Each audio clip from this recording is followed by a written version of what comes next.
रात के 2:15 हो रहे थे और हॉस्पिटल के उस हिस्से में कोई भी आता जाता नहीं था। लेकिन उस रात उस हिस्से से कुछ आहट और आवाज़ें आई थी जो किसी ने महसूस की थी। ये कहानी है सिविल हॉस्पिटल की, जो कि कानपुर में स्थित है। हॉस्पिटल शहर के बाहरी इलाके में बना हुआ है। दिन में ही उस इलाके में कोई नहीं जाता, या फिर बहुत कम लोग उस इलाके में जाते हैं जिनको बहुत ही ज़रूरी काम हो। और रात में तो वो इलाका बिल्कुल सुनसान रहता है। कोई भी उस इलाके में आता जाता नहीं है।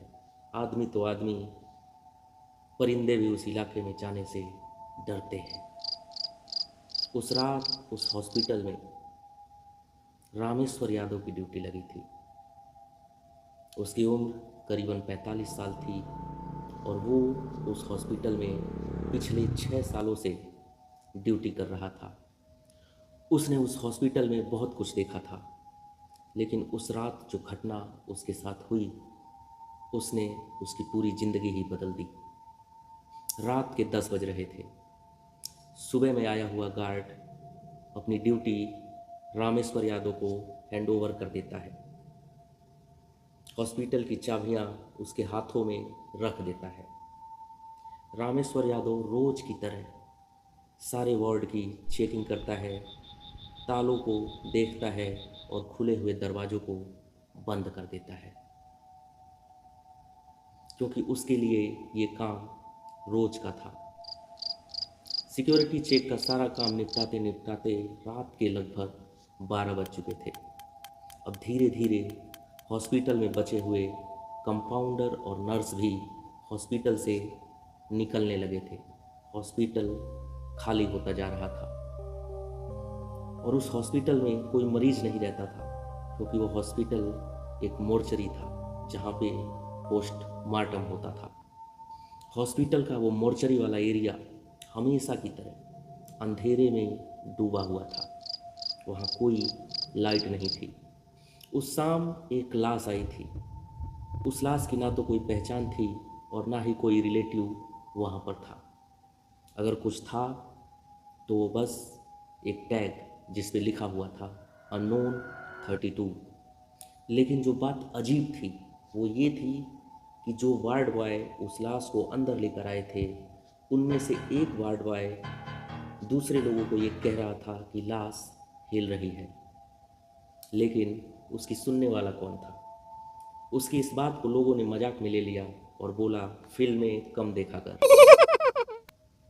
ऐसा ही होता है, क्योंकि जब तक कोई देखता नहीं है तब तक कोई मानता नहीं है। अब रात के करीबन 2 बज चुके थे। रामेश्वर यादव मोर्चरी के दरवाजे पर बैठकर पानी पी रहा था। अचानक दरवाजे के पीछे से ठक ठक की आवाज़ आती है। रामेश्वर यादव ये सोचता है शायद कोई कुत्ता या बिल्ली होगी। वो उस आहट को नज़रअंदाज कर देता है। 10 सेकंड बाद दोबारा से दरवाजे पर एक जोर से ठक ठक की आवाज़ आती है और इस बार आवाज़ बिल्कुल साफ थी। वो आवाज़ रामेश्वर यादव के कानों से होते हुए दिल की धड़कन तक पहुंच जाती है और रामेश्वर यादव अपनी जगह पर बिजली की रफ्तार से खड़ा हो जाता है। रामेश्वर यादव अपनी टार्च उठाता है और ताले की तरफ देखता है। ताला बिल्कुल अच्छे से लगा हुआ था। उसके बाद रामेश्वर यादव मोर्चरी के दरवाजे पर बने हुए एक छोटे से शीशे से अंदर की तरफ देखता है। अपनी टॉर्च को जलाता है। अंदर उसको सब कुछ नॉर्मल दिखता है और दोबारा से वो अपने मन में ये सोचता है शायद ये उसका कोई भ्रम है। रामेश्वर यादव जैसे ही अपनी टार्च नीचे करता है और 2 कदम पीछे आता है, दरवाजे पर किसी ने बहुत जोर से दस्तक दी और इस बार रामेश्वर यादव जहाँ पर खड़ा था अपनी जगह से उछलकर पीछे चला जाता है, क्योंकि आवाज़ बहुत तेज थी। ऐसा लग रहा था कि दरवाजे पर किसी ने जोर से लात मारी है। और ये पल रामेश्वर यादव के लिए बहुत ही डरावना था। पिछले 6 सालों से ड्यूटी कर रहा रामेश्वर यादव अपने आप को बहुत बहादुर समझता था,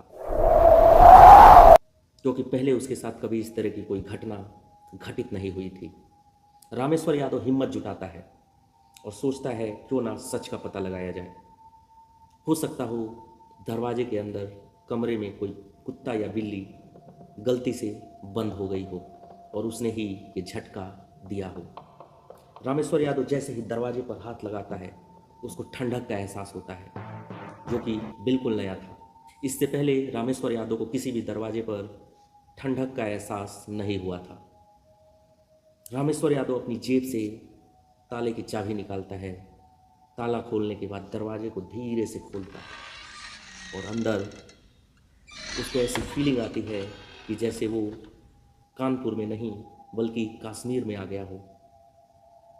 मोर्चरी के अंदर उस रूम में ठंड वाला माहौल बना हुआ था और दोस्तों, जहाँ पर पैरानॉर्मल एक्टिविटी होती है वहाँ का तापमान अचानक से गिर जाता है और वहाँ भी कुछ ऐसा ही हुआ था। रामेश्वर यादव मोर्चरी के उस कमरे में अपनी टॉर्च को जलाकर देखता है। उसको 4 बॉडी ट्रे दिखाई देती है। बॉडी ट्रे यानी कि जिस पे लाशों को रखा जाता है। 3 बॉडी ट्रे खाली थी और एक बॉडी ट्रे पर एक लाश रखी हुई थी। उस लाश के ऊपर सफ़ेद कपड़ा बिछाया हुआ था। अंदर सब कुछ नॉर्मल था, बस ठंड काफ़ी बढ़ी हुई थी। वो इसको नॉर्मल लेता है और सोचता है सब कुछ सामान्य है। वो पीछे मुड़ता है, लेकिन अचानक से उसकी नज़र उस बॉडी ट्रे पे जाती है और उसको दिखाई देता है उस बॉडी ट्रे से किसी का हाथ लटक रहा है। रामेश्वर यादव के दिल की धड़कनें बढ़ने लगती है। रामेश्वर यादव थोड़ा और आगे बढ़ता है और देखता है उस लाश के मुंह से कपड़ा हटा हुआ है और वो लाश अपनी आंखें हिला रही है। ये देखने के बाद रामेश्वर यादव का गला सूखने लगता है और उसकी सारी बहादुरी धीरे धीरे अंदर घुसने लगती है। रामेश्वर यादव दौड़कर उस कमरे से भागने की कोशिश करता है और वो उस कमरे से निकलने में सफल भी हो जाता है।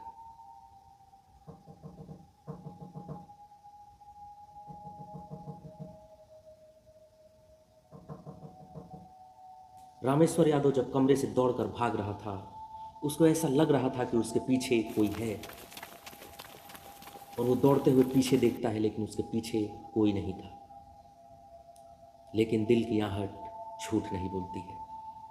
जो दिल कहता है वो होता जरूर है। उसके पीछे उस लाश की आत्मा थी, लेकिन वो उसे दिखाई नहीं दे रही थी, बस महसूस हो रही थी। रामेश्वर यादव दौड़ते दौड़ते हॉस्पिटल के मेन दरवाजे पर पहुंचता है, जहां पर पहले से 4 गार्ड बैठे हुए थे। वो चारों को जाकर इस घटना की जानकारी देता है। सारे गार्ड दौड़कर दोबारा से मोर्चरी की तरफ आते हैं और देखते हैं सब कुछ नॉर्मल था,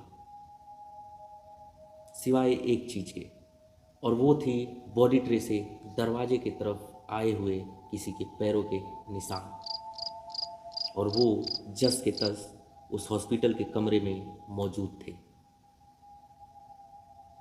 रामेश्वर यादव के साथ खड़े वो लोग भी डर जाते हैं और मोर्चरी का दरवाज़ा बंद करके बाहर निकल जाते हैं। ये पल डरा देने वाला था। ये पल हौसले तोड़ देने वाला था। उस दिन के बाद रामेश्वर यादव की दिमागी हालत खराब हो गई।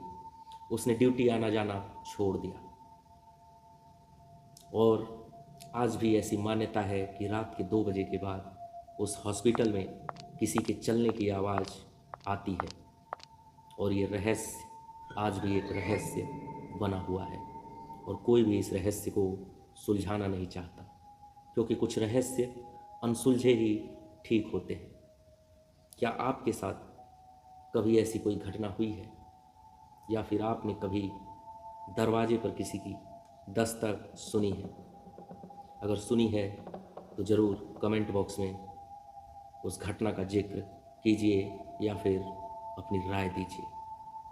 और जाते जाते आपसे एक छोटी सी गुजारिश है, अगर आप इस चैनल पर नए हैं और आपको ये स्टोरी अच्छी लगी है तो चैनल को ज़रूर सब्सक्राइब कर लें ताकि आने वाली वीडियो की अपडेट आप मिस ना करें, और इस वीडियो को एक प्यारा सा लाइक ज़रूर देते जाएं।